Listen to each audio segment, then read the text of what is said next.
Buenos días. ¿Cómo han estado?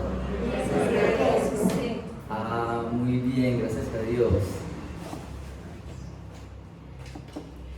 Bueno, quiero iniciar mencionando la realidad que nosotros estamos viviendo, de pronto para algunos de una manera más cotidiana, y son esas comunidades virtuales en las que hay diferentes grupos de personas que sencillamente les gusta cierto tema o son seguidores de alguien. Entonces está los seguidores de Messi, están los seguidores de Cristiano Ronaldo, pensando en el contexto que estamos del Mundial. Pero hay comunidades para todo. Están las comunidades de las mujeres que están luchando por sus derechos, están las comunidades que tienen que ver con las personas que luchan por los derechos de los animales, por ejemplo.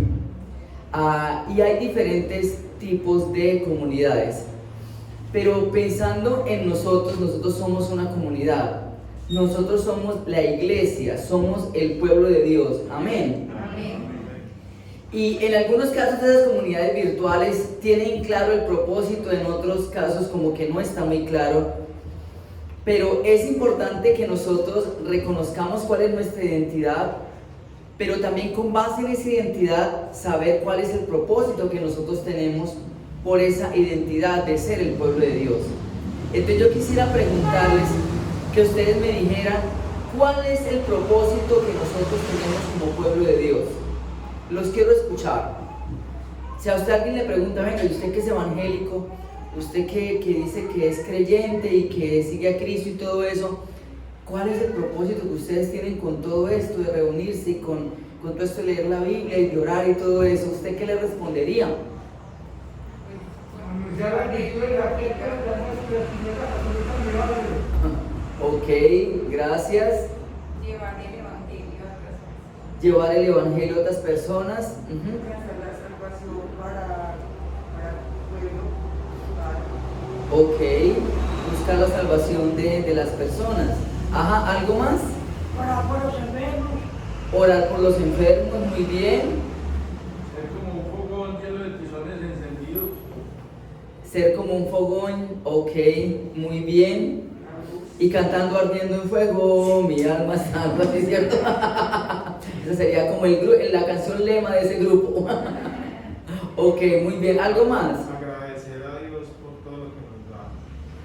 Agradecer a Dios, ser muy agradecidos. Ajá, muy bien.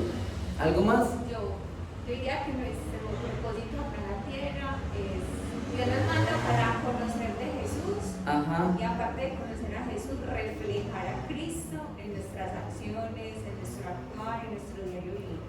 Ok, muy bien. Listo, entonces vamos a ir a un texto de la Escritura donde se habla de esto. Y es un texto donde se hace la afirmación más explícita en la Biblia de que la iglesia es el pueblo de Dios. Y quiero invitarles a 1 de Pedro 2, 9 y 10. 1 de Pedro 2, 9 y 10.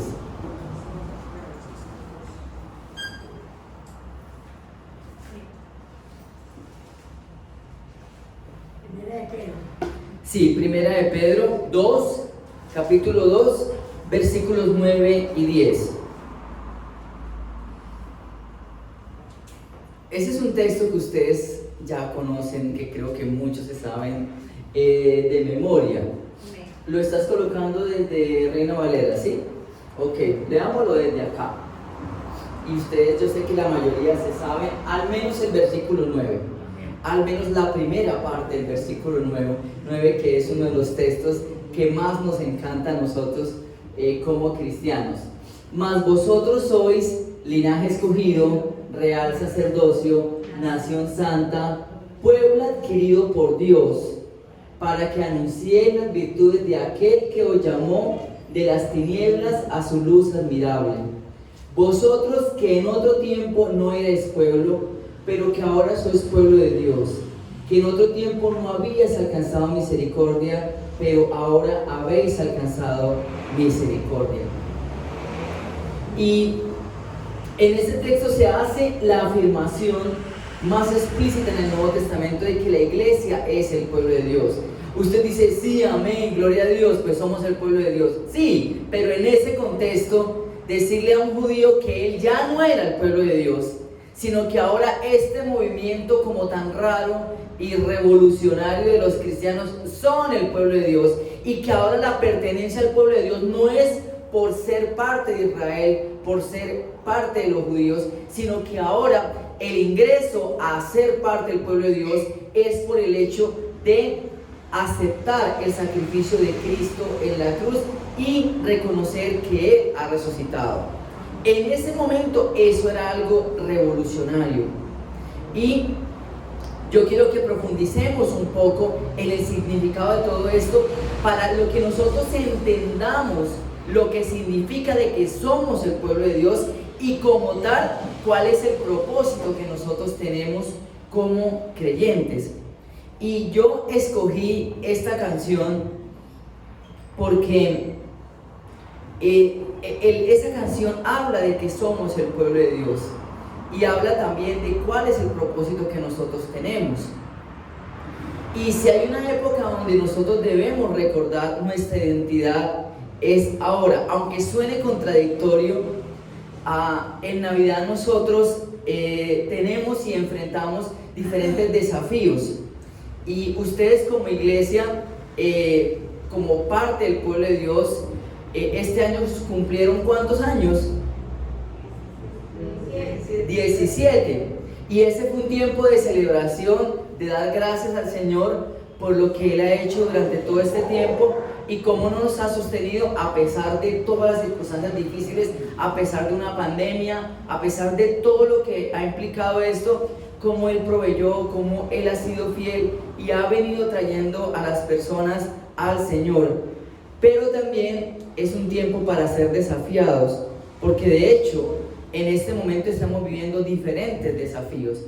Entonces, en este tiempo de Navidad nosotros también debemos recordar cuál es nuestra identidad. Nosotros somos el pueblo de Dios, y por lo tanto nos comportamos diferente. Y eso también implica que vamos a enfrentar diferentes tentaciones. Y no me refiero con tentaciones de que usted se va a ir a parrandear y va a terminar por allá subido en una mesa remolineando y alabando al Señor, o algo así todo borracho. No me estoy refiriendo a eso, porque yo no me los imagino a ustedes en esas. ¿O sí? ¿A ustedes no les pasa entonces como los cristianos en Barranquilla, que en el carnaval de Barranquilla se disfrazan y se van allá al carnaval pensando que no los van a ver? Pues pueden que la gente no los vea, pero yo sí. Entonces, no estoy hablando de eso. Estoy hablando es que olvidemos o no tengamos claros cuál es nuestra identidad como pueblo de Dios, y eso nos lleve a no recordar cuál es el propósito que nosotros tenemos. Estamos en Navidad celebrando el nacimiento de Jesucristo, nuestro Redentor, nuestro Salvador. Amén. Amén. Pero de nada sirve que nosotros hagamos un lindo pesebre, los que lo hacen, y aquí no vamos a entrar en esas controversias ni nada de eso, si nosotros no estamos viviendo como el pueblo de Dios y no estamos cumpliendo con el propósito que Dios tiene para nosotros. Entonces nosotros debemos recordar ese aspecto. Ahora, la carta de Primera de Pedro está dirigida a los expatriados en la dispersión, iglesias que estaban en Asia Menor, lo que hoy es Turquía, y que están enfrentando situaciones de sufrimiento por ser creyentes, por ser cristianos. Pero ojo con esto, no es solamente que los están calumniando, no es solamente que los están ofendiendo, que los están persiguiendo la sociedad donde está. Anteriormente se decía que era el Imperio Romano y Nerón el que lo estaba persiguiendo, pero por el mismo texto se nota que es la misma sociedad que los está persiguiendo, porque son la piedra en el zapato, porque viven un estilo de vida diferente. ¿A usted no les ha pasado eso? pero es que ellos sufren vituperios, sufren persecuciones porque son cristianos, pero también el sufrimiento es porque llevar un estilo diferente al de la sociedad que nosotros vivimos implica en muchos casos sufrimiento, o dígame si no. Sí, sí. El hecho de tener un estilo de vida diferente en medio de un contexto como el nuestro, tan corrupto, un contexto en el nuestro como donde hay tanta falta de perdón, donde está la cultura del que me la hace, la paga, y tantas cosas que hay en nuestro contexto con las cuales nosotros nacimos y que a veces las llevamos como en nuestro ADN y como que no nos damos cuenta, y a veces nosotros pensamos, pero yo ¿por qué reaccioné así? Si yo soy cristiano y yo sé que yo no debo reaccionar así, pero es tal la cultura que eso se convirtió ya en algo tan cotidiano que yo no me doy cuenta de cuán eso está impregnado en nuestra vida. Entonces, tiene que ver con ese sufrimiento porque para el cristiano el referente de cómo se enfrenta al sufrimiento es ¿quién? Jesús. Cristo. Pero Cristo no en los momentos de su predicación, en los momentos que hizo milagros, sino en los momentos de sufrimiento, en los momentos de su pasión y muerte. Esa actitud que tuvo Jesús es la actitud de nosotros como pueblo de Dios. Y tal vez usted en este momento está iniciando la Navidad en una situación difícil, está viviendo una situación de sufrimiento. Y en ese contexto usted debe recordar y debemos recordar que nosotros somos el pueblo de Dios y que Dios tiene un propósito con nosotros y que tiene un propósito aún en medio del sufrimiento. Algo que quiero mencionar y que yo he aprendido en cuanto a que en el cristiano el sufrimiento tiene propósito.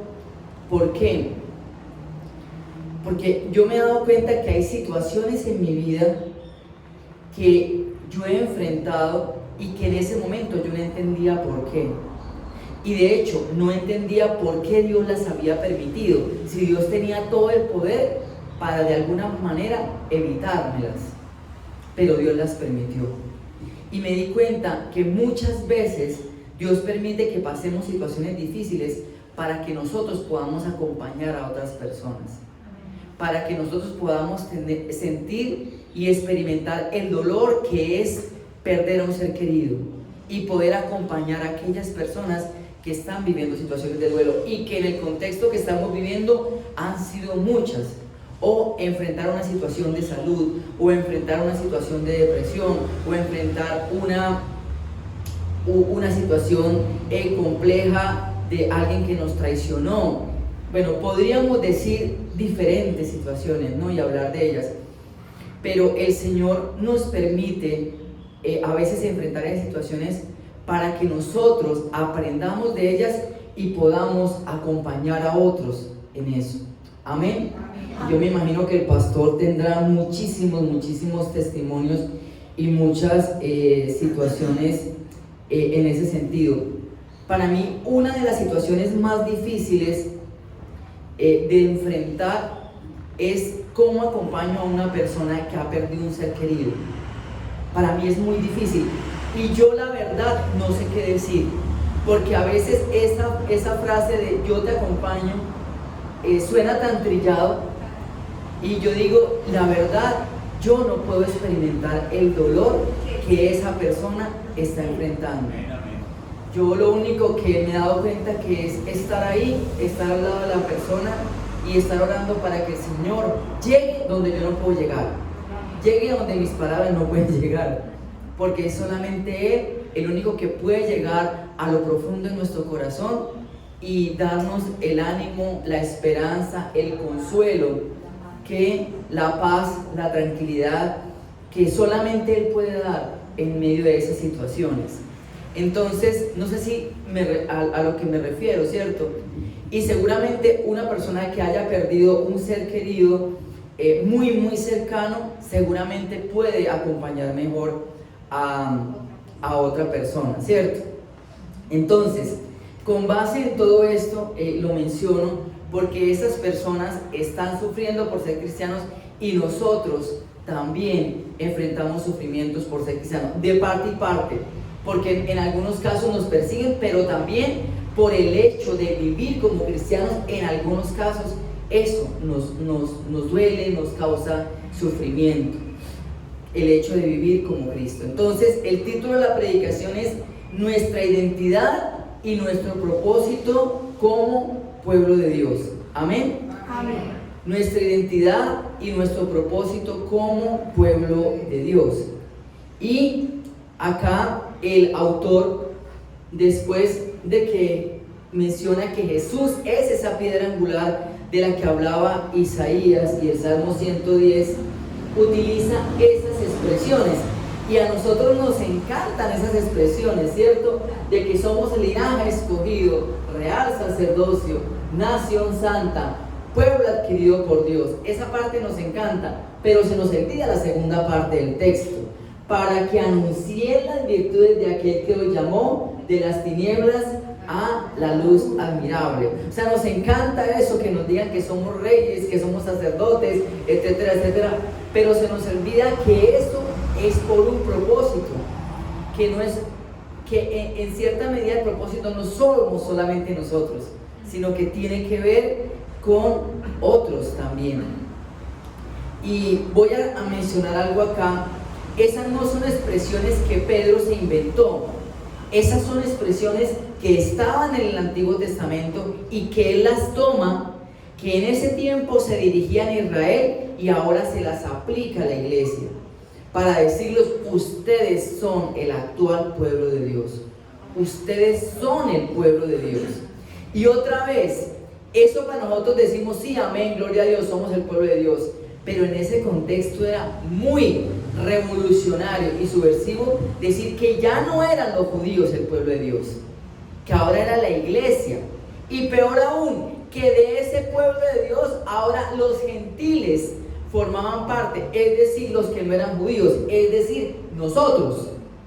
Eso era algo que era muy difícil de asimilar en ese contexto.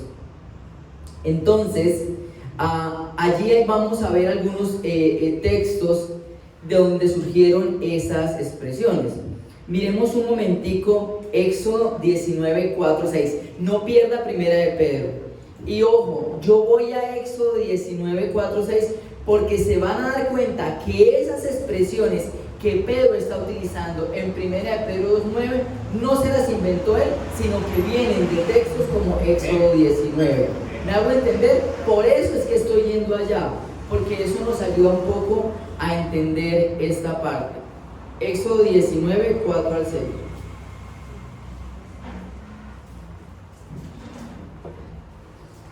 La tecnología sí es una bendición, ¿no? Qué rápido llegó esto acá a la pantalla. Más rápido que mi mirada aquí en el texto. Vosotros viste lo que hice a los egipcios y cómo os tomé sobre alas de águilas y os he traído a mí. Ahora pues, si diereis oído a mi voz y guardareis mi pacto, vosotros seréis mi especial tesoro sobre todos los pueblos, porque mía es toda la tierra. Y vosotros me seréis un reino de sacerdotes. ¿Sí ven la expresión? Y vosotros me seréis un reino de sacerdotes y gente santa. Estas son, o nación santa, exactamente. Estas son las palabras que dirás a los hijos de Israel. Entonces, si notan que el texto está aludiendo esta parte del Éxodo. Y los que recibieron la capacitación conmigo en Semana Santa van a recordar que hablamos de eso este año.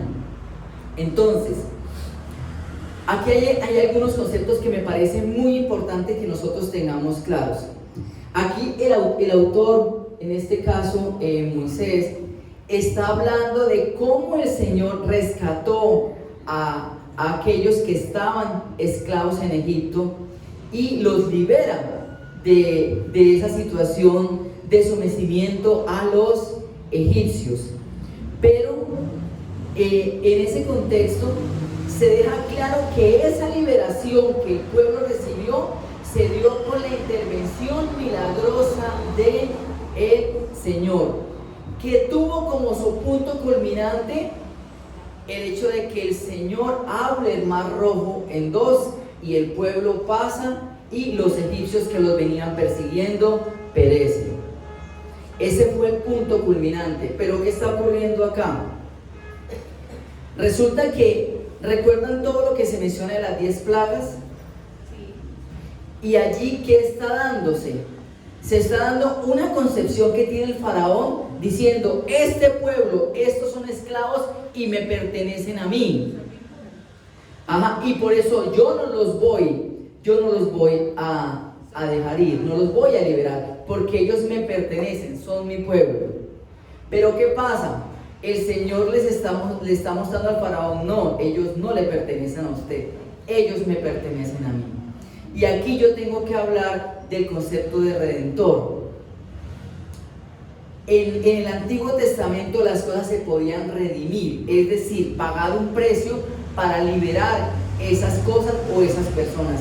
Se podía liberar una persona, pero también se podía liberar a alguien. Y a alguna cosa, algún animal, de hecho también se podía redimir, pero siempre implicaba pagar un precio. Entonces, aquí lo que se está dando es una lucha, el faraón enfrentándose con el poder del Señor, es decir, una lucha de poderes. Porque el faraón diciendo: no, Señor, si ellos se van, a mí me tienen que pagar de alguna manera, porque es que ellos me pertenecen. Y el Señor se presenta como el redentor de su pueblo para decir: yo no tengo que pagar nada, porque ellos me pertenecen, mía es toda la tierra. Yo voy a formar de ellos mi pueblo y yo no tengo que pagar nada a ustedes.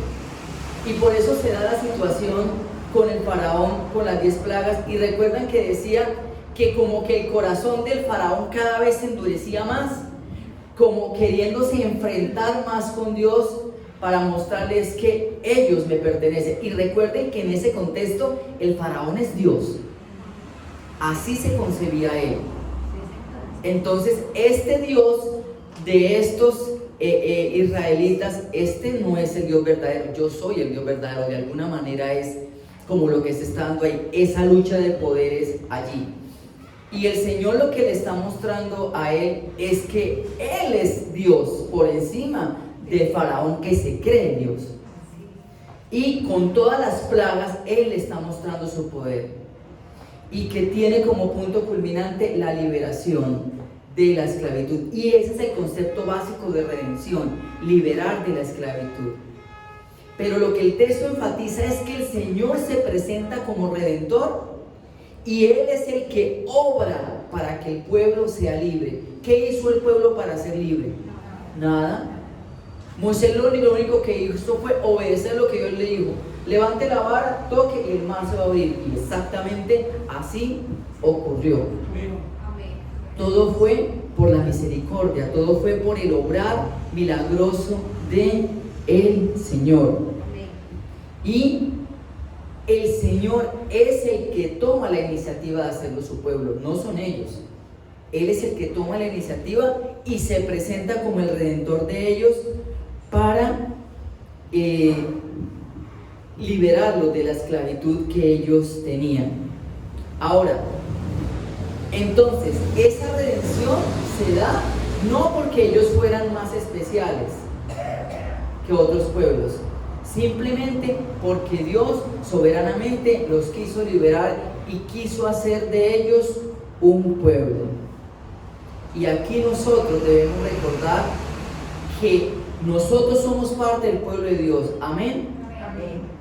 Pero somos parte del pueblo de Dios no porque somos más especiales que los otros, sino porque Dios tuvo misericordia de nosotros y nos ha redimido.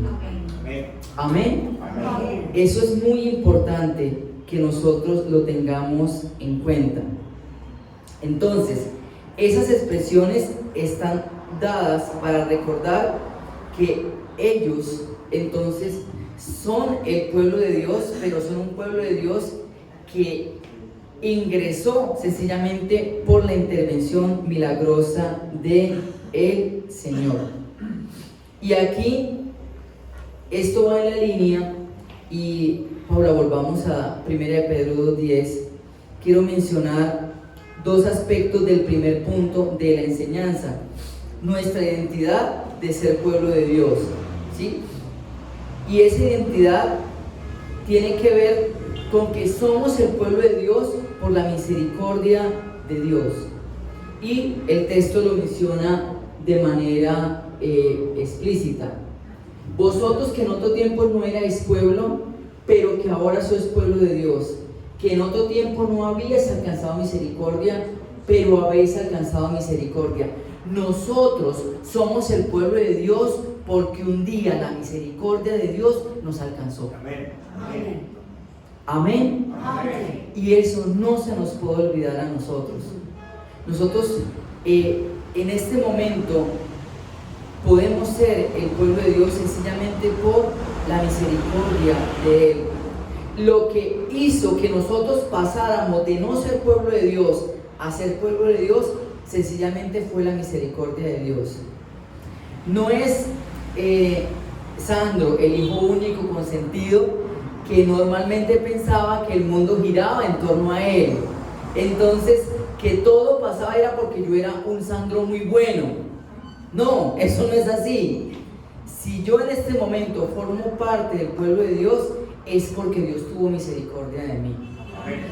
Y me sacó aún de ese mal concepto de el niño consentido y de pensar que es que yo soy parte del pueblo de Dios porque yo soy mejor que mis compañeros del colegio o yo soy mejor que mis compañeros de la universidad. No, yo soy igual de pecador que ellos. Simplemente lo que cambia eso, lo que cambió fue que la misericordia de Dios un día me alcanzó. Amén. Y eso es algo que nosotros debemos recordar siempre, que no es por nuestros méritos. Nosotros a veces, lo que me preocupa de la forma como se utiliza este texto, de que vosotros sois linaje escogido. Entonces sí, es que yo soy linaje escogido, nación santa, pueblo adquirido por Dios. Lo que me preocupa mucho es que a veces eso nos llena de orgullo, como haciéndonos creer que nosotros somos más que el que no es creyente. ¿Sí o no? Así es que yo estoy es para bendición, es que yo soy hijo del rey, es que yo soy un sacerdote, es que yo soy un príncipe, etcétera, etcétera. Uno escucha mucho esos comentarios, pero el formato bíblico es al contrario, que nosotros somos eso por la misericordia de Dios, pero que vemos al otro como superior a nosotros mismos. Ese es el modelo y es porque Jesús lo hizo así. Jesús se hizo esclavo, se humilló a lo máximo, como si nosotros fuéramos más, ¿cierto? De alguna manera, como en ese sentido, porque va a la cruz y se somete a todo esto sencillamente para que nosotros llegáramos a ser redimidos, que llegáramos a ser parte del pueblo de Dios. Entonces, es muy importante que recordemos esta realidad, que lo único que hace la diferencia entre el que no es creyente y el que es creyente es que a nosotros la misericordia de Dios nos alcanzó. Y a mí Dios me venía hablando y me venía hablando y yo le sacaba el cuerpo. A mí no se me olvida de un compañero en la universidad del que yo me burlaba porque era evangélico. Y fue impresionante cómo el Señor hizo un cambio en medio de mis estudios en la universidad y yo terminé siendo luego evangélico. Entonces, eso es muy importante que lo tengamos en cuenta. Ahora, somos el pueblo de Dios por la sangre de Cristo. Recuerden que la canción menciona: tu sangre nos redimió, tu sangre nos hizo libres. Y antes de que se me olvide, hay algo que a nosotros se nos olvida de esta parte: pueblo adquirido por Dios. O sea, se pagó un precio para que nosotros formáramos parte del pueblo de Dios. Y no fue cualquier precio, fue el precio de la sangre de Cristo en la cruz. Por eso les decía que era muy importante que nosotros recordáramos lo que significa que seamos pueblo de Dios y lo que eso implicó. Para usted, sencillamente dejarse aceptar esa misericordia de Dios, pero a Cristo le implicó toda la pasión y muerte e ir a la cruz. Entonces se pagó un precio muy alto. No es como ahora de suscríbase en un clic y sea parte de esta comunidad. No es en ese sentido. Es que se pagó un precio muy alto. Y nosotros recibimos esa redención por la gracia de Dios. No tuvimos que hacer nada. Simplemente la fe en el sacrificio de Cristo. Y ya. ¿No les parece una redención muy, muy grande la que el Señor hizo por nosotros? Ahora, esto tiene que ver con lo que menciona 1 de Pedro 1, 18 y 19. Lo buscamos, Pablo, por favor.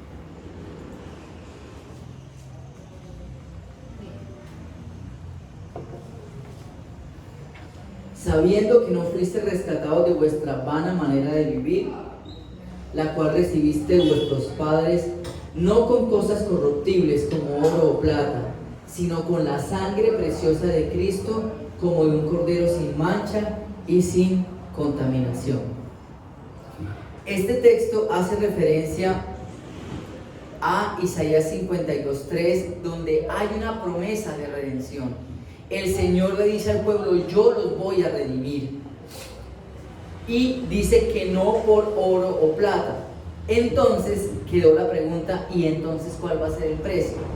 Aquí se refleja cuál es y se revela cuál es el precio que se pagó por esa redención: la sangre de Cristo. Porque la redención siempre implicaba un precio.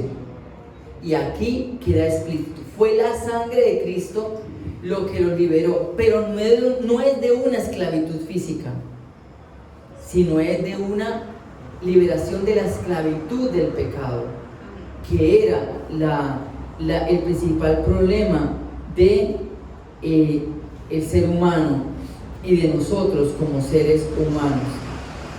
Entonces,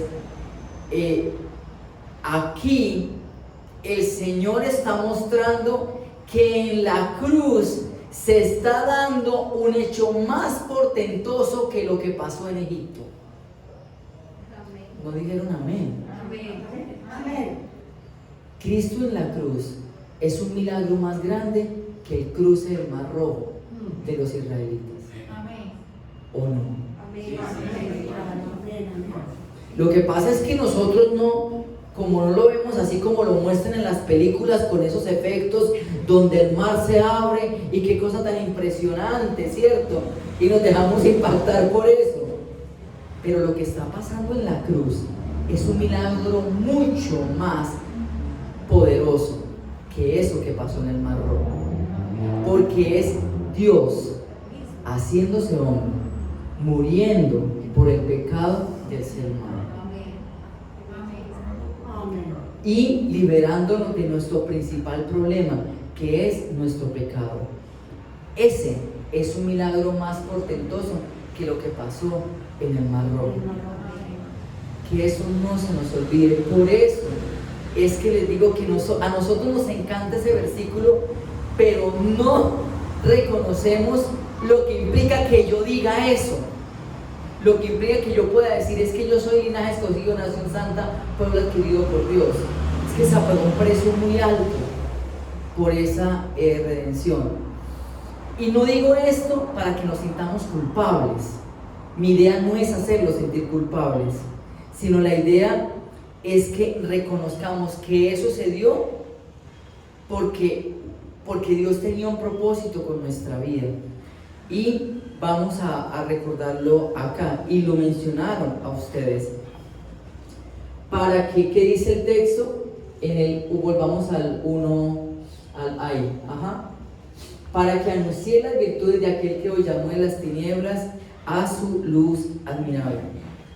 Nuestro propósito es reflejar el carácter de Dios, reflejar el carácter de Cristo. Entonces, ¿qué significa esto de de reflejar las virtudes de aquel que nos llamó.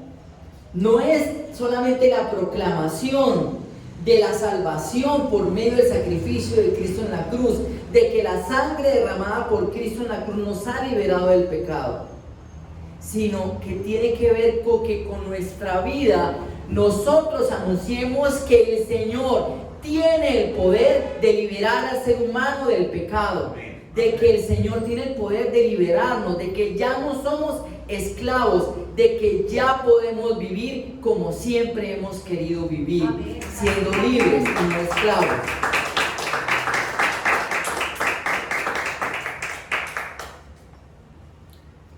Ya le podemos decir no a aquello que a lo que antes no le podíamos decir no.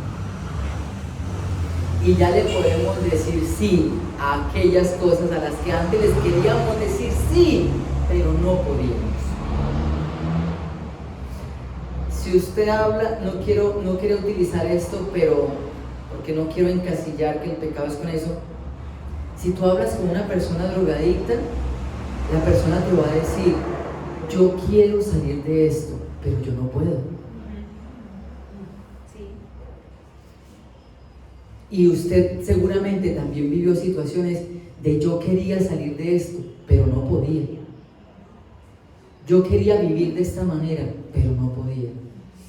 Ahora en el Señor sí podemos. Amén. Ahora sí podemos tener esa vida que nosotros anhelamos, sin tener que estar esclavos de tantas cosas que en este momento nos esclavizan al ser humano. Y no quiero entrar en detalles porque serían demasiadas las cosas en las cuales uno podría mencionar acá. Entonces, la idea no es que nosotros nos quedemos felices: ay, soy el pueblo de Dios, soy nación santa, etcétera, etcétera, y nosotros aquí felices y alabando al Señor. No, es que la cosa no se puede quedar ahí. La idea es que nosotros debemos reflejar eso, reflejar el carácter de Dios, reflejar que nosotros vivimos como libres y no vivimos como esclavos. Y eso es algo que Dios nos ha llamado a hacer. El propósito del pueblo de Dios siempre ha sido reflejar el carácter de Dios. Siempre. La idea siempre fue: Israel fue colocada ahí como en el centro para que los pueblos vecinos a su alrededor dijeran: este pueblo es el que tiene el Dios verdadero, porque cada pueblo tenía su Dios o tenía varios dioses, pero era que ellos, al ver el estilo de vida de los israelitas, dijeran: ese es el pueblo de Dios. Amén. Ajá. Y con la iglesia lo mismo, que al ver a los cristianos, las otras personas dijeron: ellos tienen al Dios verdadero, ¿sí? Y entonces quisieran ser parte de ese pueblo de Dios. Entonces, aquí es muy importante que nosotros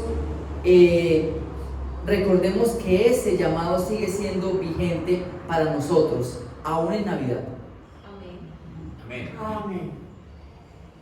Y yo sé que hablar del carácter de Dios es hablar de tantas cosas que es algo que no se puede definir. O sea, Dios tiene tantos atributos que es como muy complejo, ¿cierto? Pero el texto nos está hablando aquí de una característica fundamental de Dios, que es ¿cuál? Misericordia. Exactamente, la misericordia de Dios, el amor de Dios que nos alcanzó. Y tal vez eso es lo que nosotros debemos más reflejar. No es la omnipotencia, la omnisciencia, el juicio de Dios, etcétera, etcétera. Porque nosotros ni somos omnipotentes, ni somos omniscientes, ni somos llamados a hacer juicio. Pero a veces es que yo reflejo el carácter de Dios porque es que yo juzgo a la gente. Pues como que no lo digo de manera explícita, pero nos tomamos ese atributo de Dios como si fuera nuestro. Y se nos olvida que el esa parte del carácter de Dios que nosotros debemos reflejar es esa misericordia de Dios, que fue la que nos alcanzó. Y después de hablar de ese segundo punto, que nuestro propósito es reflejar el carácter de Dios, lo tercero que quiero mencionar es que también somos el pueblo de Dios en nuestra familia. Amén, así es. Amén. Es ahí donde nosotros pelamos el cobre. Así Es ahí donde nosotros nos mostramos como somos. Y es muy sencillo mostrarnos como el pueblo de Dios aquí en la iglesia, ¿o no? es. Porque aquí alabamos, aleluya, gloria a Dios. Bendición. Exactamente, todo es bendición. Eso, mejor dicho, sentimos casi que levitamos, porque estamos en la presencia de Dios. Pero vamos a ver si usted levita igual ahí en su casa, en la manera como trata a su esposa, a su esposo, a sus hijos, a su mamá en mi caso, ¿cierto? ¿Ustedes quieren conocer el verdadero santo? Pregúntenle a mi mamá cómo soy yo en la casa. Y verán, a mí, y esto no lo digo por chicanear, yo no sé por qué voy a decir esto, creo que me voy a arrepentir de decir, pero lo voy a decir. Y aclaro, no lo digo por chicanear, es más, ya me estoy poniendo rojo, ya me puse rojo, mejor no lo digo.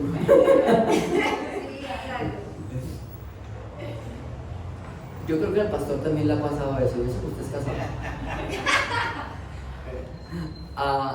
Pero a mí me ha pasado que varias mujeres se han enamorado de mí. Y no lo estoy diciendo por chicanear, pero se han enamorado de mi ministerio, no de mí. O sea, me han idealizado porque es que mire lo tan lindo como predica, es que mire cómo enseña, mire cómo sirve a Dios.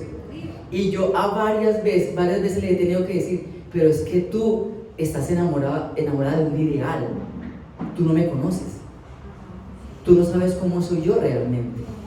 Exactamente, tú no has sido víctima de un humor negro, que posiblemente... O tú no me has visto de pronto mal geniado, o no has visto cómo está mi cuarto a veces, de desordenado, etcétera, etcétera. Entonces, sí me hago entender con lo que estoy diciendo, al punto al que quiero llegar. Se enamoran del famoso. Exactamente, del ideal, o del youtuber que se muestra siempre súper bien, etcétera, etcétera, pero no lo conocen realmente. No saben realmente quién es esa persona. Pero en nuestro hogar, ahí es donde nosotros somos, tal cual, ¿sí? Pero es allí donde somos desafiados a reflejar el carácter de Dios, a ser misericordiosos como el Señor ha sido misericordioso con nosotros. Y esto de reflejar el carácter de Dios tiene que ver con todas las áreas de nuestra vida. Nosotros tenemos el problema que no tenía un judío, y es que nosotros clasificamos los espacios, es decir, nosotros estamos llamados a ser santos en la iglesia, pero fuera de ella no. Es el concepto que nosotros tenemos, pero el concepto bíblico no es así. Es que yo soy una persona en todos lados, pero a veces pareciera que somos una persona en la iglesia y otra muy diferente en la casa, o en el trabajo, o en el estudio, o en la universidad, o en los otros espacios. Cuando nosotros somos llamados a ser santos, a reflejar el carácter de Dios en todas las áreas de nuestra vida y ser la misma persona en todas las áreas de nuestra vida, incluso en nuestra familia. Entonces, el camino fácil es mostrarnos aquí santos y el carácter de Dios aquí en la iglesia, pero el desafío es en nuestra familia y en nuestra familia extendida. Yo sé que ustedes en este tiempo de Navidad van a tener la posibilidad de compartir con familiares suyos que no son creyentes. En algún momento se va a poder dar, ¿sí? Y la cuestión es ¿cómo vamos a reflejar nosotros al Señor? Alegando. Porque este hizo pesebre, imagínense, mundano. Porque hizo arbolito. O porque puso arbolito, si eso viene de una fiesta pagana de yo no sé dónde, etcétera, etcétera. ¿Eso de qué sirve? La persona no se va a acercar al Señor si usted se pone a juzgarla. Y de hecho nosotros no estamos para juzgar. La persona se va a acercar al Señor si ve en usted ese amor de Dios, esa misericordia de Dios. Nosotros no le podemos pedir a otras personas que muestren ese amor, porque si no tienen a Cristo, entonces ¿de dónde va a surgir ese amor? Pero nosotros que somos cristianos se supone que lo tenemos, pero eso es lo que la gente ve. Y hay algo que a mí me confronta muchísimo, y otra confesión, y eso está quedando grabado. No, precisamente el Señor me puso a confesarme, precisamente en este momento que está quedando todo grabado. Yo, la verdad, uno de los momentos más complicados, y ustedes que son estudiantes, por favor presten atención a lo que les voy a decir. Para mí, uno de los momentos más complejos de mi labor como docente es leer las evaluaciones de los estudiantes, porque eso me permite percibir cómo me están entendiendo y leyendo los estudiantes, y en algunos casos no me ven como una persona misericordiosa, porque estoy ahí con ese tiriafloje de que están en un programa académico pero son cristianos, son cristianos pero les tengo que calificar, les tengo que poner una nota. Entonces es una cuestión muy compleja para mí. Y en este contexto de Navidad sería bueno preguntarles, si yo le preguntara a este familiar mío que no es cristiano y yo le dijera, resúmame usted en una palabra, ¿qué diría esa persona? ¿Diría amor? ¿Diría misericordia? ¿O diría legalismo? ¿Diría juicio? ¿Diría aburrido? ¿Diría, bueno, no sé qué diría? Cada quien piense. Amargado, etcétera, etcétera. De mí sería muy difícil que dijeran eso, pero posiblemente dirían otras cosas. Y algo que me tiene muy confrontado respecto a lo que ha pasado con mi familia es, yo fui el primer cristiano en mi familia, y en todo este proceso se dieron situaciones muy complejas. Yo me gradué de ingeniería civil y mi familia, mejor dicho, casi que remolineaba porque ahora nos íbamos a volver ricos porque yo era ingeniero civil. Pero el Señor tenía otros planes conmigo y las cosas no se dieron por ingeniería civil, y yo terminé involucrado de tiempo completo en el ministerio. Y cuando se da la propuesta de que me ofrecen ser profesor en el seminario, Dios empieza a hacer cosas en la vida mía y de mi mamá, y nuestro estilo de vida y nuestra calidad de vida mejoró muchísimo. Y mi familia empezó a acercarse al Señor, dado nuestro testimonio. Pero mi preocupación era que ellos se estaban acercando al Señor para que el Señor los bendijera de la manera como nos estaba bendiciendo a nosotros. Pero lo triste es que yo estaba pensando, si ellos se estaban acercando por el testimonio mío cristiano de amor, de misericordia, del impacto de transformación, o más bien por lo que Dios estaba haciendo en nuestra vida, en nuestra calidad de vida. Y en algunos casos intuyo que es por la segunda razón, y eso me tiene muy confrontado. Entonces, porque ahorita la gente está donde haya plata, ¿o no? Donde haya plata ya corro. Entonces, si veo que a este evangélico le está yendo bien económicamente, para allá corro, para esa iglesia, a ver si el Señor también me bendice a mí económicamente. Pero esa no es la motivación por la que nosotros nos acercamos a Dios, ni por la que una persona se debe acercar a Dios, sino que el mayor testimonio de nosotros es reflejar el carácter amoroso y misericordioso del Señor. Como buen maestro, yo les voy a dejar una tarea. La idea es que usted piense en esta Navidad a qué persona usted le va a testificar eso de Cristo, pero no va a ser con su boca, va a ser con sus actitudes.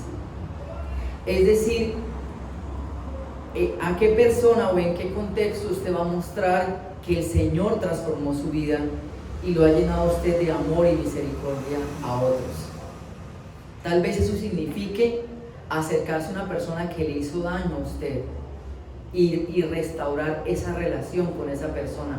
Ojo, así esa persona haya sido la que la ofendió a usted, así esa persona haya sido la que le hizo daño a usted. Pero el modelo que nos dejó Cristo es así. Fuimos nosotros los que ofendimos al Señor, pero Él fue el que murió en la cruz y se acercó. Él fue el que tomó la iniciativa para restaurar esa relación rota por el pecado. Entonces nosotros debemos modelar, pero estamos en la cultura de, es que si Él me hizo daño, Él es el que tiene que buscarme y pedirme perdón, ¿o no? Eso es lo que nos han enseñado y eso es la cultura que nosotros llevamos normalmente, pero el modelo bíblico no es así. Y yo no estoy diciendo que sea fácil, pero solamente el Señor nos puede dar a nosotros las fuerzas y el amor para hacer eso, si tenemos que hacerlo. Si hay algo que desbarata a una persona o a nuestro enemigo, es mostrarle misericordia a ese enemigo. Entonces, ¿qué tal si va pensando y vamos a cantar nuevamente esta canción de Somos el pueblo de Dios, pero cantándola con entendimiento, cantando lo que implica eso, de que somos un pueblo especial no por nosotros, sino por el Señor que tuvo misericordia de nosotros, y lo que implica que nosotros anunciemos las virtudes de aquel que nos llamó.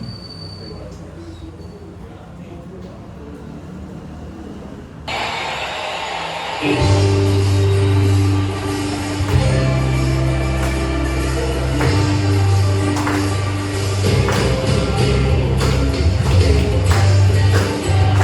mientras canta, vaya pensando en esta persona, en esta situación, que el Señor la ayude.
de Navidad es un tiempo para anunciar tu amor, Señor. Y somos un pueblo especial que te pertenecemos a ti. Nosotros no nos pertenecemos a nosotros mismos. Vivimos en una sociedad que nos quiere vender ese mensaje. Es que cada quien es dueño de su vida. Nosotros no. Nosotros te pertenecemos porque tú pagaste un precio, Señor, por nuestra redención. Y además eres nuestro creador, Dios. Entonces vivimos para ti, para reflejar tu carácter. Señor, yo te pido que tú nos llenes de tu amor, Padre Celestial. Nosotros podemos entender mentalmente, teológicamente que tú nos amas. Pero es posible que no experimentemos ese amor, que no vivamos ese amor, que no nos sintamos amados por ti, Señor. Y si aquí en la congregación o las personas que nos están viendo hay alguien que no se siente amado por ti, Señor, yo te pido que tú le recuerdes tu sacrificio en la cruz, que tú derramaste tu sangre preciosa por esa persona. Mayor muestra de amor que esa no hay, Señor. Pero que tú por tu Espíritu Santo nos ayudes y obres en nuestra vida para sentirnos amados, Señor. Aleluya. Llénanos de tu amor, Padre Celestial. Llénanos de tu misericordia. Forma en nosotros ese carácter, Dios, de tu Hijo. Y que no nos tomen por sorpresa aquellas situaciones donde tú nos vas a confrontar y a llevar a tener la oportunidad de actuar con misericordia. Ayúdanos, Señor. Llénanos de tu amor. Y en esta Navidad, Señor, ayúdanos a reflejar esa parte de tu carácter, Señor, a nuestros familiares, a las personas a nuestro alrededor, Señor.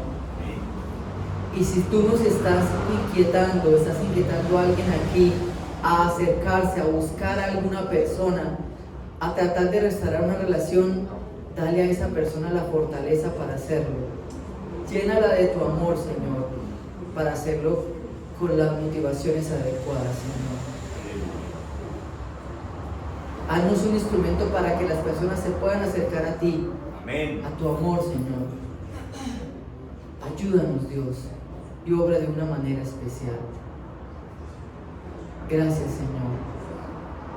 Gracias, Dios. Ayúdanos a recordar en este tiempo, Señor, que somos tu pueblo por tu misericordia. Y que somos llamados, que el propósito al cual nos has llamado es a reflejar el carácter misericordioso de tu Hijo, Señor. En el nombre de Jesús. Amén. Amén. Y amén.